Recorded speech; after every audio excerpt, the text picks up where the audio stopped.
Donc, essayez de lever la fréquence. Essayez de lever le niveau. Essayez d'être conscient. Pour réussir, c'est facile. L'argent, c'est un touche-mot, c'est un placement, c'est un couloir. Mais il faut que vous soyez dans ce qui vous correspond. Il faut que vous en soyez dans ce qui est. Il faut que vous soyez dans ce qu'il faut. Il faut être pour avoir. Il ne faut pas avoir pour être. C'est pourquoi la nuit est faite pour avoir et le jour est fait pour vivre. C'est comme ça que ça fonctionne. Et quand vous allez respecter ces valeurs transcendantales, spirituelles, culturelles, vous allez observer avec dynamique, avec rigueur et avec lumière que votre vie connaît une amélioration fulgurante. Vous n'allez non plus perdre votre temps à aller faire économie à l'université, à aller parce que vous savez que voici ce que je suis censé faire, voici ce qui est dominant, voici ce qui est non dominant. Et vous prenez dans ce qui est dominant, ce qui vous intéresse, vous le faites, vous réussissez. Vous prenez des ingénieurs qui ont mal fait vos routes, ça se gâte tous les jours. Est-ce que dans leur chemin de vie, ils étaient destinés à l'ingénierie? Et vous voulez avoir les bonnes routes comment? N'accusez pas directement l'État ou les faiseurs de route. Les ingénieurs là, ils ont beau être à l'école de ça. Mais si dans leur chemin de vie, ils ne devraient pas faire l'ingénierie, vous pensez qu'ils vont produire quel résultat sur le terrain? Zéro. Aucun. Comprenez ça? C'est comme ça que ça fonctionne. Vous payez certains footballeurs qui sont faibles. Ils n'étaient pas destinés au football, ils ont forcé. C'est pas pour eux, mais ils ont forcé. C'est pas parce que tout le monde joue au football que le football est destiné pour lui. C'est pas parce que tout le monde chante que la musique était destinée pour lui. D'accord? Et tous ceux qui réussissent avec difficulté, de manière naturelle, c'est pas leur voie. Tous ceux qui ont réussi dans un domaine par forçage, en utilisant des pratiques, c'est pas leur voie. Quand c'est votre voie, vous ne faites pas les efforts. Vous manifestez la splendeur divine. Écoutez bien ce que je dis. Vous manifestez la splendeur divine. Vous vous levez comme un matin, comme un soleil. Vous irradiez votre vie. Et le soir, vous vous couchez comme une lune pour éclairer votre nuit, votre existence. Vous comprenez? C'est comme ça qu'il faut avancer. C'est comme ça. Il y a plein de choses là-dehors.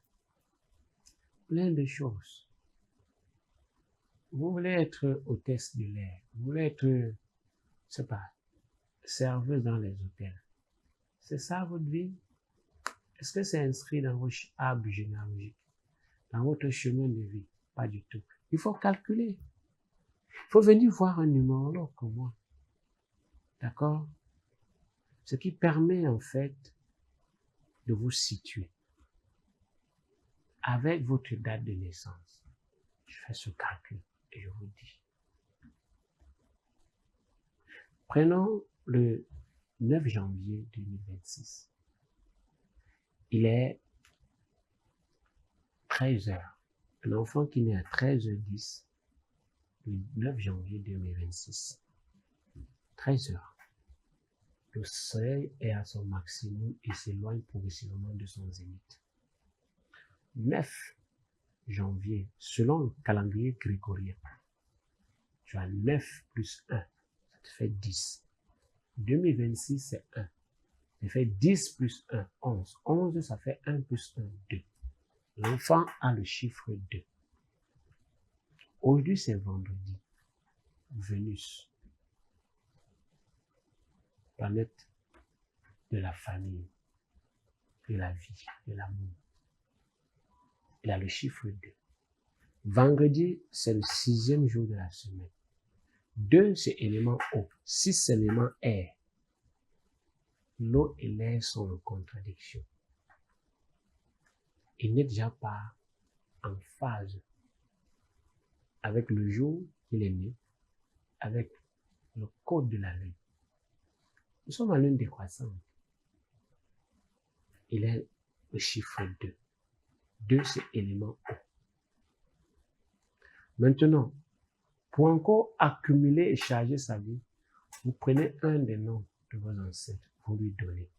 Après calcul théosophique, numérique ou arithmétique, on se rend compte que il y a le chiffre 9 dans la somme totale des lettres de son nom. 9, c'est feu. 2, c'est eau. Généralement, l'eau jaillit le feu et l'eau éteint le feu. Ça veut dire que sa naissance, son jour de naissance ne permet pas à son nom de s'exprimer dans l'existence. Il aura l'habitude de faire quelque chose aujourd'hui et demain de l'arrêter. Demain, il fait autre chose, après, il arrête. Regardez. C'est pourquoi quand un enfant naît, vous lui donnez un nom, tous ces calculs sont faits. Et c'est pas le jour que l'enfant naît qu'on fait ces calculs, c'est bien avant. Parce qu'on sait qu'il va naître ce jour. Son nom doit correspondre à sa date numérale, à son chiffre de chance numéral. C'est comme ça.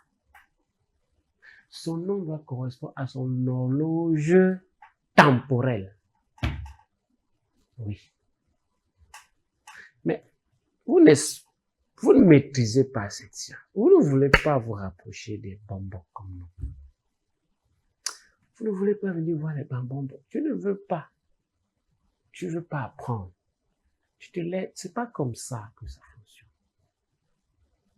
Le nombre vient avant la lettre. Avant le mot fut le nom. Le nombre est l'esprit et la lettre est le corps physique. Vous voyez? M'excusez. Donc, ce sont des choses, je trouve même élémentaires, mais comme vous n'avez pas la notion, vous n'avez pas la connaissance, vous ne comprenez pas. Je prends un autre cas. Quelqu'un qui naît, avant de prendre tout cas, je termine ce cas. Il est né, comme j'ai dit, le 9 janvier. La lune, nous sommes dans le mois du Capricorne. Et après calcul théosophique, je n'ai pas le temps pour calculer la rentrée, je trouve par exemple la lune dans le signe Vierge. Vierge, c'est élément terre. Et lui, son élément, c'est l'eau. Il y a compatibilité avec le zodiaque dans lequel la lune se trouve en ce moment. Maintenant, nous sommes en lune décroissante. La lune est dans son avant-dernier quartier. D'accord? 3e quartier. Dans quelle demeure? On regarde la demeure et on voit que c'est compatible. Mais, lorsqu'on va venir calculer le soleil, peut-être le soleil se trouve à Verseau. Verseau, c'est haut. C'est magnifique. La compatibilité est encore très vitale. D'accord? Seulement au niveau du nom, ça va donner une correspondance. Vous comprenez? Donc, il faut faire en sorte que le nombre qui est l'esprit de la lettre doit pouvoir être en harmonie de manière mystique, de manière numérale, avec la lettre que vous déployez, ou les lettres que vous déployez.